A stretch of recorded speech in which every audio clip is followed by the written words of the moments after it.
Right now, there's a lot of talk of Greg Doucette and Dorian Yates talking about heavy training, one set to failure.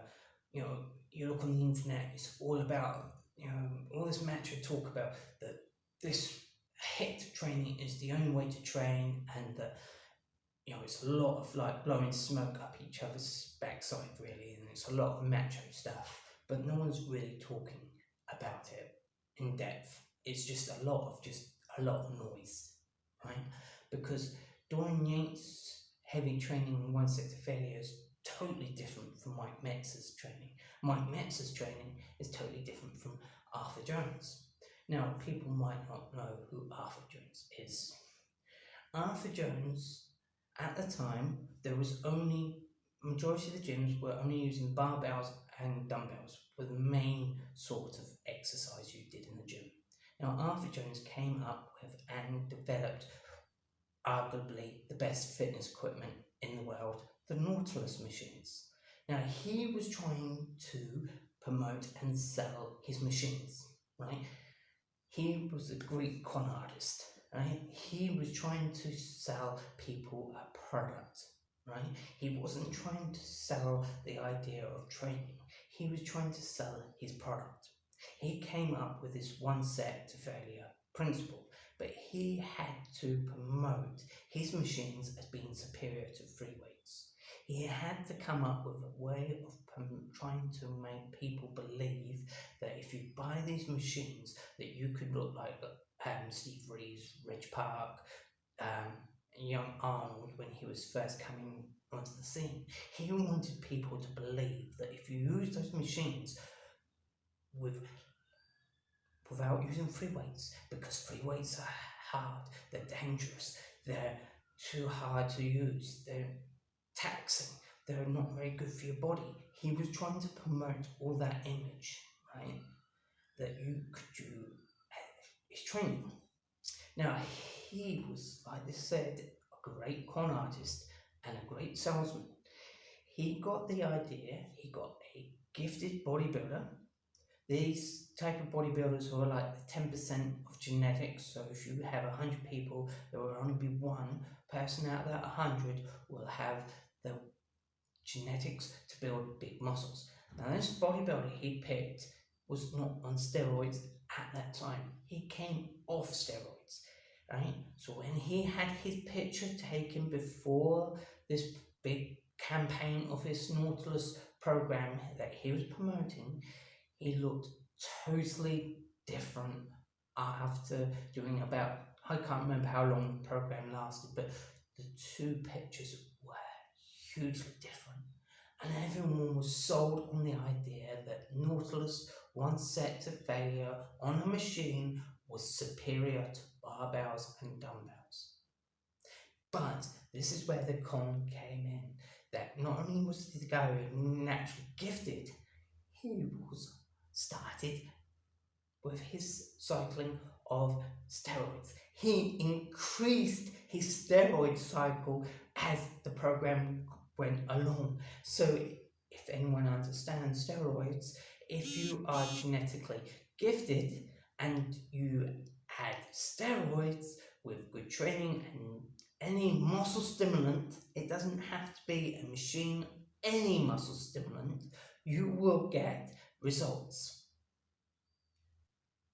that are the heavy duty system was sold.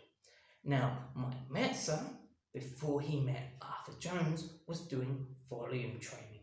Yes, the guy who promoting one set to failure was doing volume training. And guess what? He was like the 10% gifted bodybuilders, He had genetics to build muscle. Guess what? He was taking steroids. He changed his program to fit Arthur Jones, but he altered Arthur Jones' training principles. I'll come to these in a second. Then Mike Metzer came and met Dorian Yates. He convinced Dorian Yates. Guess what? Dorian Yates is genetically 10% better than anyone in the planet. He already did volume training before he admits that he was doing steroids. So they never started from a skinny guy or a fat guy with poor genetics with no steroids. No one has shown that as a promotion, right? No one has shown that. But those are the three big guys who have promoted this one set to failure. You know, Greg Doucette promoting this one set to failure. Guess what? He took tons of steroids, right? He has a good percentage of genetics. He's a short guy. Short guys have better looking muscles than tall guys because they've got a shorter package. It looks better because it's compact, right? So, what is volume training? Well, around the 1950s, people were doing what they called pyramid training. So what that was, that you started with light weights, light weights, more reps. And as the weights increased, you dropped the reps. And then when you got to what they call working sets, so you did all this, that's why they call it jump, because you were doing about 10 pyramid sets till you get to all your working sets. Now, back then, there wasn't much machines. Like I said, it was only free weights. So people would do like 10 sets of squats. So you would do 20 sets in total of squats. But the original pyramid was that you did reverse pyramid. So after you've done your 10 working sets, you would then do another 10 sets. So in total, you would probably do 30 sets of squats.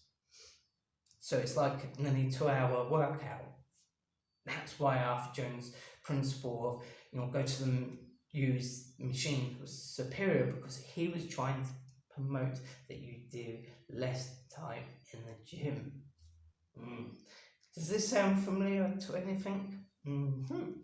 So we look then at Arnold. We look at his early books, and he was promoting the full pyramid, but then you start to notice that he was starting to drift away from the full pyramid and going more half pyramid. And so, this is what was a lot of bodybuilders were doing right up to the 70s. And then we come to Lee Haney's era, the 80s. We now see that the pyramid system has been diluted even more. So we see that people are doing like 2 to 3 warm-up sets and then 3 working sets. So you would do 6 to 8 reps. So you would target to get 8 reps, you rest for 30 seconds, you do another 8 reps. What Greg Doucette and Dorian Yates call wanker workouts. That you're not training hard enough, right? You're not pushing yourself hard enough, right?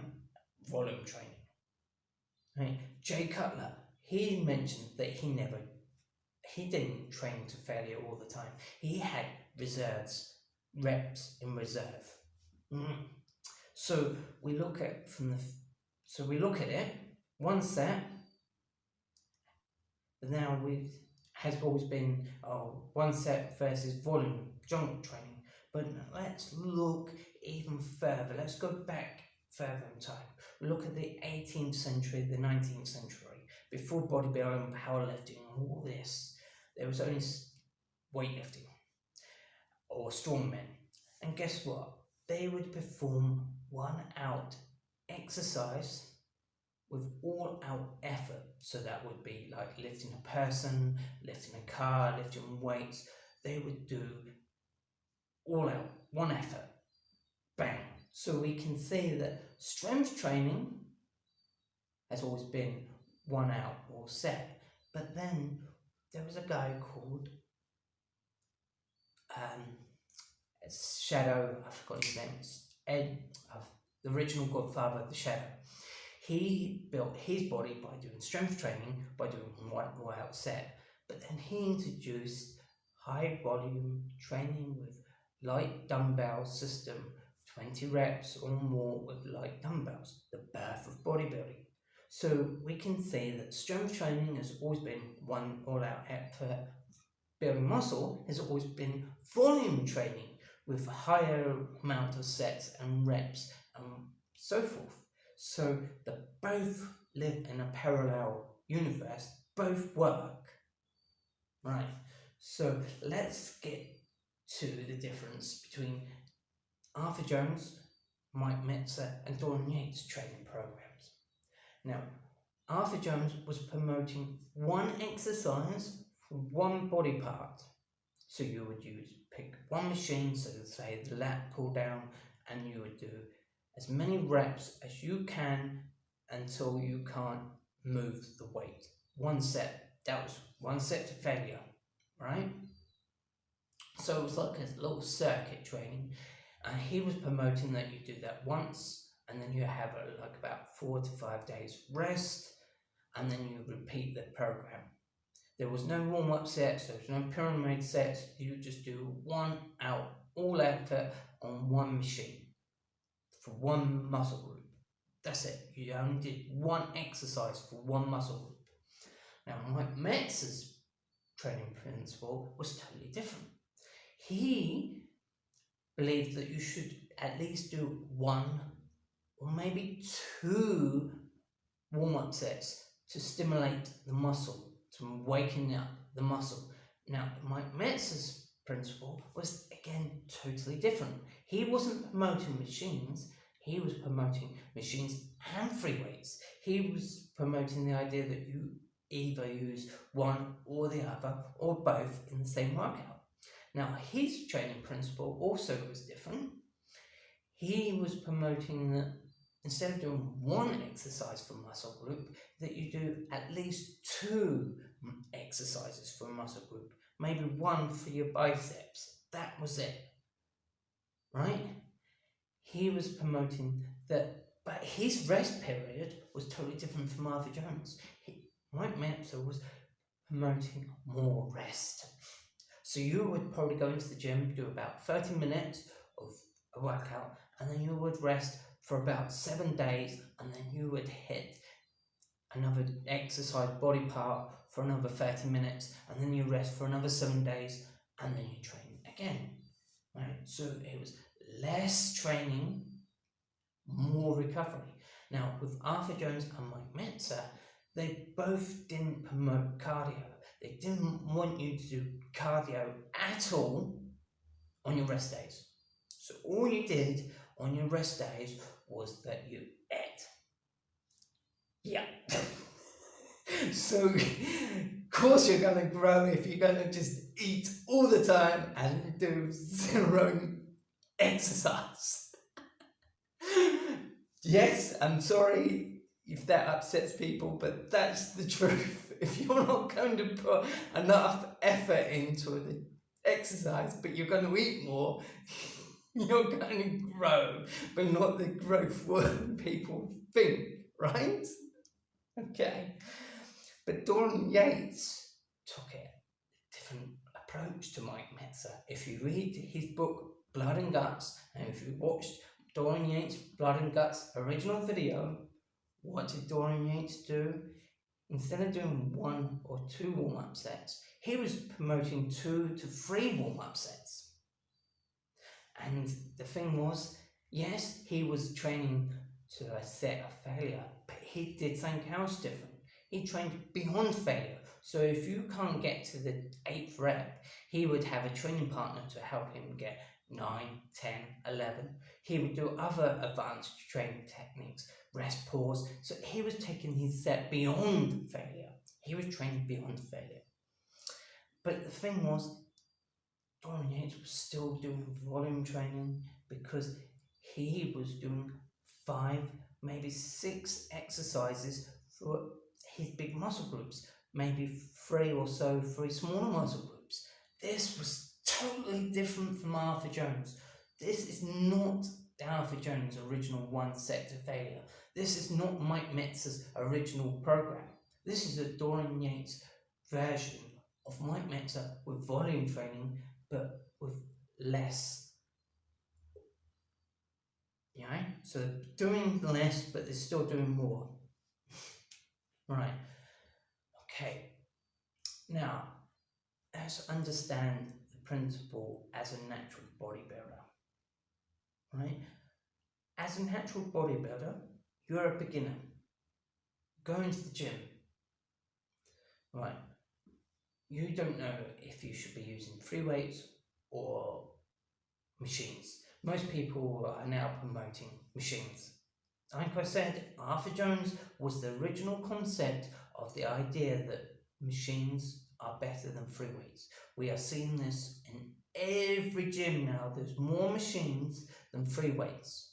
You will find there's more free weight, there's less power racks and squat racks and barbells and dumbbells compared to machines. Machines are all over the place. You'll see the promotion of doing less all the time in gyms, all the time. Since Arthur Jones introduced that concept that doing less is more, and gyms have used that principle ever since, right? Now, you're going as a beginner and you want to train to one set to failure.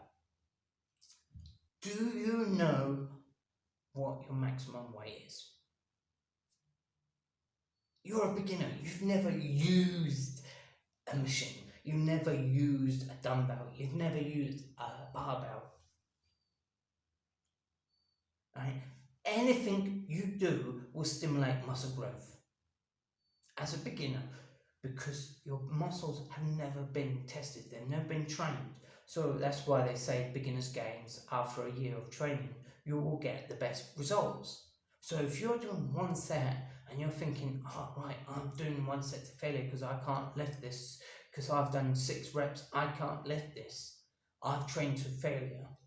And after a year you're like, wow, I've made great gains. Yeah, because you've done beginner's gains. You could do 100 body squats for every day for a year and you will make progress. You might not be big and jack, but you will get results. So it's a con for a beginner because you're going to get results regardless of what you do. But the thing is, you do not know what failure is as a beginner. You do not know what failure is, right? You will stop because the muscle feels like it's too much. This is where muscle exercise in reserves. People don't know that. When you're a beginner, you do not know what failure is, right? And as you get advanced as a more natural bodybuilder, a lot of people still do not know what muscle failure is. I've made a video about that, right? But then again, if you're a more advanced natural lifter, do you know what your actual starting weight is for muscle failure? Say you can bench 100 kilos for 8 reps, and that is your maximum at the moment. Is that muscle failure? No. You can train beyond that 100 kilos with more advanced training methods, so that isn't your muscle failure. So you can't go and say, well, I'm going to do a bench press for 100 kilos for 1 set and I've done a failure. No, you haven't. So trying to find the right weights to train to failure, to have a training partner, because you have to have a training partner to train to failure. You have to have good genetics to train to failure, because do you know what? Dawn Yates, Ronnie Coleman, 2 of the biggest promoters of training all out, balls out set. Dawn Yates ripped his muscles off his bones. Ronnie Coleman is in a wheelchair. All the people who've done volume training are healthy and fit. You've got to understand that both training methods work. End of the day, they work, but you've got to understand that if you're going to do 1 set to failure, you have to understand what training to failure is. You have to know what your maximum weight you can lift, and having a training partner. Because 1 set isn't going to work for 99% of the average people in the gym. Remember that.